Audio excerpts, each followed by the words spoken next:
Hi nature lovers, అందరూ ఎలా ఉన్నారు ఫ్రెండ్స్? ఇప్పటి వరకు మనం వెంకటాపురం నుండి శ్రీశైలం పాదయాత్రలో పూర్వం భక్తులు ఏ విధమైన సమస్యలను ఎదుర్కొనేవారు, అదే విధంగా రెడ్డి రాజుల పాలన తరువాత కర్నూలు నవాబు పాలనలో శ్రీశైలం గుడి ఏ విధంగా శిథిలావస్థకు చేరింది మొదలగు విషయాలతో పాటు ఈ నడకదారిలో ఉన్న చారిత్రక ప్రదేశాల గురించి డీటెయిల్ గా వివరించాను కదా. ఇక ఈ వీడియోలో 12వ శతాబ్ద కాలంలో పాల్కూరికి సోమనాథుడు రచించిన పండితారాధ్య చరిత్రలో వెంకటాపురం నుండి శ్రీశైలం గురించి వివరించిన విశేషాలతో పాటుగా పెద్ద చెరువు దగ్గర ఉన్న భైరవ మెట్ల గురించి, అదే విధంగా మఠం బావి, కోర్కెల కొండ, కత్తుల కొండ, సీతమ్మ బావి, చెప్పుల కొండ, భీమిని కొలను, చుక్కల పర్వతం గురించిన విశేషాలను, వాటికి గల చారిత్రక విషయాలను ఈ వీడియోలో తెలుసుకుందాం. ఫ్రెండ్స్, ఇదే పెద్ద చెరువు. పూర్వం ఈ పెద్ద చెరువు గూడెంలో బోయలు, చెంచులు కలిసి నివసించేవారు. వీరిలో ఒకరిని తమ నాయకుడిగా ఎన్నుకునేవారు. కర్నూలు నవాబు పాలనా సమయంలో ఈ పెచ్చెరువు నాయకుడి ప్రధాన విధి భక్తుల వద్ద నుండి సుంకాన్ని వసూలు చేయటం. ఆ రోజుల్లో ఒక్కొక్క భక్తుడి నుండి ఒక అణా చొప్పున సుంకాన్ని వసూలు చేసేవారు. ఈ సుంకాన్ని వసూలు చేసిన తర్వాతే భైరవుని తాపలు ఎక్కనిచ్చేవారు. చూసారా ఫ్రెండ్స్, ఇదే భైరవుని తాపలు. పెచ్చెరువు నుంచి సుమారుగా ఒక 10 నిమిషాలు ముందుకు వస్తే ఈ భైరవుని తాపలను చేరుకుంటాం. ఈ భైరవుని మెట్ల దగ్గరే మనకు భైరవుడు దర్శనమిస్తాడు. ఈ భైరవునికి మొక్కి భక్తులందరూ ఇక్కడ నుండి తమ పాదయాత్రను మొదలు పెడతారు.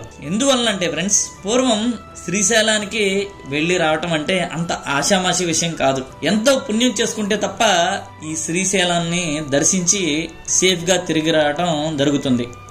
ఎందువల్లంటే శ్రీశైలానికి ఉన్న ఈ 4 నడక మార్గాల్లో పూర్వం క్రూర మృగాలు, అదే విధంగా దారి దోపిడీ దొంగల భయం విపరీతంగా ఉండేది. కాబట్టి పూర్వం శ్రీశైలం వెళ్లి రావటం అంత ఈజీ కాదు ఫ్రెండ్స్. కాబట్టి ఈ ప్రదేశాల్లో భక్తులందరూ తమ యాత్ర సాఫీగా సాగాలని ఈ భైరవునికి మొక్కుకుని నడకను ప్రారంభించేవారు. ఫ్రెండ్స్, ఇక్కడ నుంచి ఇంకొంచెం ముందుకు వెళ్ళిన తర్వాత మనకు మఠం బావి కనిపిస్తుంది. చూసారా ఫ్రెండ్స్, ఇదే మఠం బావి. భైరవుని తాపలు దాటి మనం ఈ ప్రాంతాన్ని మఠం బావి అంటాం. అంటే పూర్వకాలంలో ఇక్కడ మఠాధిపతులు ఎక్కువగా ఉండేవాళ్ళు, ఇక్కడ మఠాలు ఉండేవి.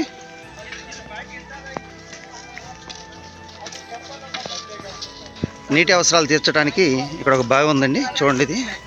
ఇదే మఠం బావి. అంటే మొత్తం పూడిపోయింది.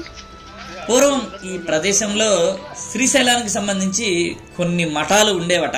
ఇప్పుడు ఆ మఠాలన్నీ ఆనవాళ్లు లేకుండా శిథిలమైపోయాయి. ఇక్కడ మనకి కేవలం ఈ శిథిలమైన బావే కనిపిస్తుంది. ఈ ప్రదేశంలో మఠాలు ఉన్నాయి కాబట్టి దీన్ని మఠం బావి అంటున్నారు. ఫ్రెండ్స్, పూర్వం శ్రీశైలంలో అనేక మఠాలు ఉన్నాయి.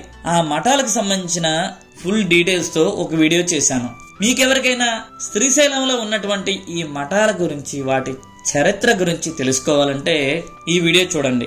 ఈ వీడియోకి సంబంధించి డిస్క్రిప్షన్ లో లింక్ ఇస్తాను. అక్కడి నుంచి కూడా ఈ వీడియోను చూడవచ్చు మీరు. ఈ మఠం బావి నుండి ఇంకొంచెం ముందుకు వెళ్ళిన తర్వాత మండు టెండలో కూడా నల్లమల అడవి మరింత అందంగా కనిపిస్తుంది. నిజం చెప్పాలంటే ఈ అందానికి ఇంద్రధనుస్సు కూడా చాలదు, అంత కలర్ఫుల్ గా ఉందంటే నమ్మండి. ఇది నిజంగా అద్భుతమే.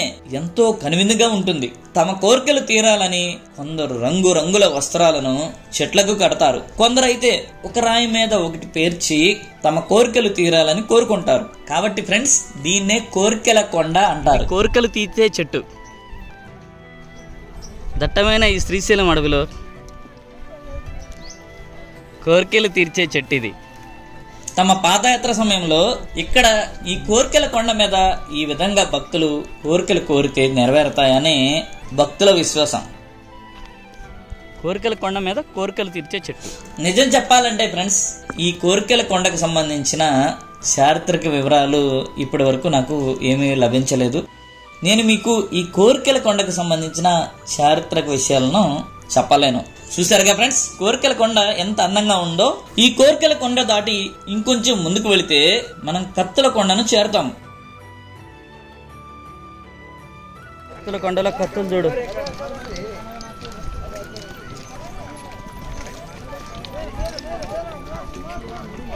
ఇంతవరకు చెప్పులు లేకుండా వచ్చేవాళ్ళు కానీ కోసుకుపోయాయి. షార్ప్గా ఉండే కదా, మనకైనా తెగుతాయి, ఎడ్జెస్ షార్ప్గా ఉన్నాయి. ఈ కత్తుల కొండపై ఉన్న పలకరాళ్ళు బాగా పదునుగా నునుపు తేలి ఉంటాయి. ఏమాత్రం అజాగ్రత్తగా ఉన్నా మన కాళ్ళు సునాయాసంగా తెగిపోతాయి. అందువలనేనేమో ఈ ప్రదేశాన్ని కత్తుల కొండ అని అంటున్నారు. ఈ కత్తుల కొండను దాటి మరికొంత ముందుకు వెళితే మనం సీతమ్మ బావిని చేరుకుంటాం.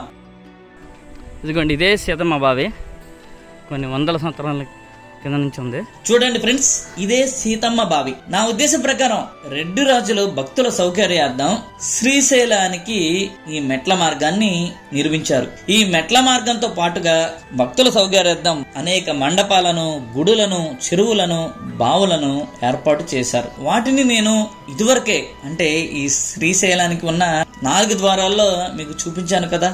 కాబట్టి ఈ సీతమ్మ బావిని కూడా రెడ్డి రాజులే తవ్వించి ఉండవచ్చు. ఫ్రెండ్స్, ఈ బావి కూడిపోయి ప్రస్తుతం ఎలా ఉంది, కానీ వర్షాకాలంలో అయితే ఈ బావి ఇప్పటికీ ఫుల్గా నీటితో నిండిపోయి ఉంటుంది. ఇక్కడ నుండి మరికొంత ముందుకు వెళితే చెప్పుల కొండ వస్తుంది. కొండ వచ్చాము. ఈ చెప్పుల కొండ దిగితే భీముడి కొలంలోకి వెళ్తాం. సురేష్, చెప్పులు పోగు చేస్తున్నారు మొత్తానికి. ఇక గుట్టలు ఎక్కడ వేసారు, ఇంకా చాలా ఉండేవి. లేకపోతే ఇటు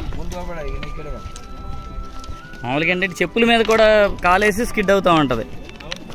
ఈ కొండ పేరు నిజానికి చెప్పుల కొండ కాదు. భీమిని కొండ లోయలోకి దిగేటప్పుడు భక్తులు తమ చెప్పులను ఇక్కడ వదిలేసి క్రిందకి దిగి కైలాస ద్వారాన్ని చేరుకుంటారు. నేను ఈ కొండను గుర్తుంచుకోవటం కోసం చెప్పుల కొండ అని వీడియోలో చెప్పాను. ఇప్పుడు చాలా మంది ఈ కొండను చెప్పుల కొండ అని అంటున్నారు. ఈ చెప్పుల కొండ దగ్గర నుండి నెట్ట నిలువుగా ఉన్న లోయలోకి దిగి భీముని కొలను చేరుకుంటాం. చూసారు ఫ్రెండ్స్, ఇదే భీముని కొలను. పాండవులు తన వనవాస సమయంలో ఎక్కడికి వచ్చారు.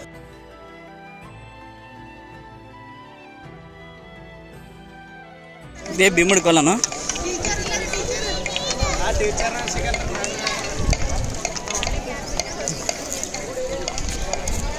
ఇదే భీముడి కొలను, చాలా డెప్త్ ఉంటుంది ఇది.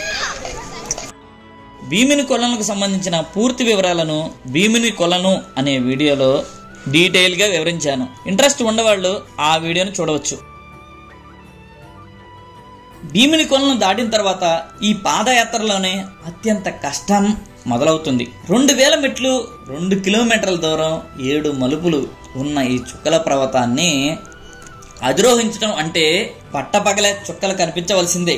ఈ ప్రదేశం గురించి 12వ శతాబ్దంలో పాల్కూరికి సోమనాథుడు తాను రచించిన పండితారాధ్య చరిత్రలో వివరించారు. అది ద్విపద కావ్యంలో ఉంది. ఈ ద్విపద కావ్యాన్ని చదవటానికి నేను ఎంతో ప్రయత్నించాను, అస్సలు నాకు అర్థం కాలేదు. ఈ శ్రీశైల నడకయాత్ర గురించి పర్వత పరిక్రమణ అని పూర్తిగా వివరించారు. ఆ ద్విపద కావ్యాన్ని ఎవరైనా చదవగలిగినట్లయితే 12వ శతాబ్దంలో ఈ శ్రీశైల నడకయాత్ర గురించి మనకి మరిన్ని వివరాలు తెలుస్తాయి. కాబట్టి ఫ్రెండ్స్, మీకు తెలిసిన వారు ఎవరైనా ద్విపద కావ్యాన్ని చదవగలిగినట్లయితే దయచేసి నాకు మెసేజ్ చేయండి. 12వ శతాబ్దంలో ఈ ప్రదేశంలో మెట్లు ఉండేవి కాదు. మీకు ఆల్రెడీ ముందులా చెప్పాను కదా ఫ్రెండ్స్. 14వ శతాబ్దంలో రెడ్డి రాజులు వచ్చిన తర్వాతే భక్తుల సౌకర్యార్థం శ్రీశైలానికి మెట్లను నిర్మించారు. పాల్కూరి సోమనాథుడు గారు 12వ శతాబ్దం వారు కాబట్టి అప్పుడు మెట్లు ఉండేవి కాదు. ఆ టైంలో అంటే మెట్లు లేనప్పుడు భక్తులు ఈ నక్షత్ర పర్వతాన్ని లేదా చుక్కల పర్వతాన్ని ఎక్కేటప్పుడు ఏ విధమైన బాధలు పడేవారో ఈ ద్విపద కావ్యంలో చెప్పారు. ఈ కష్టతరమైన చుక్కల పర్వతాన్ని అధిరోహించి పైకి వెళితే మనం కైలాస ద్వారాన్ని చేరుకుంటాం. ఈ కైలాస ద్వారం నుండి శ్రీశైలం సుమారుగా 4 కిలోమీటర్ల దూరంలో ఉంటుంది. చూసారు కదా ఫ్రెండ్స్, ఇదే శ్రీశైలం. ఈ దట్టమైన అడవిలో 46 కిలోమీటర్ల పాదయాత్ర పూర్తి చేసి శ్రీశైలాన్ని చేరి స్వామిని దర్శించగానే మన యాత్ర పరిపూర్ణం అవుతుంది. Thank you friends, thank you for watching. ఈ వీడియో మీకు నచ్చినట్లయితే లైక్ చేయండి, షేర్ చేయండి, సబ్స్క్రైబ్ చేయండి. మళ్ళీ మనం నెక్స్ట్ వీడియోలో కలుద్దాం. అంతవరకు సెలవు.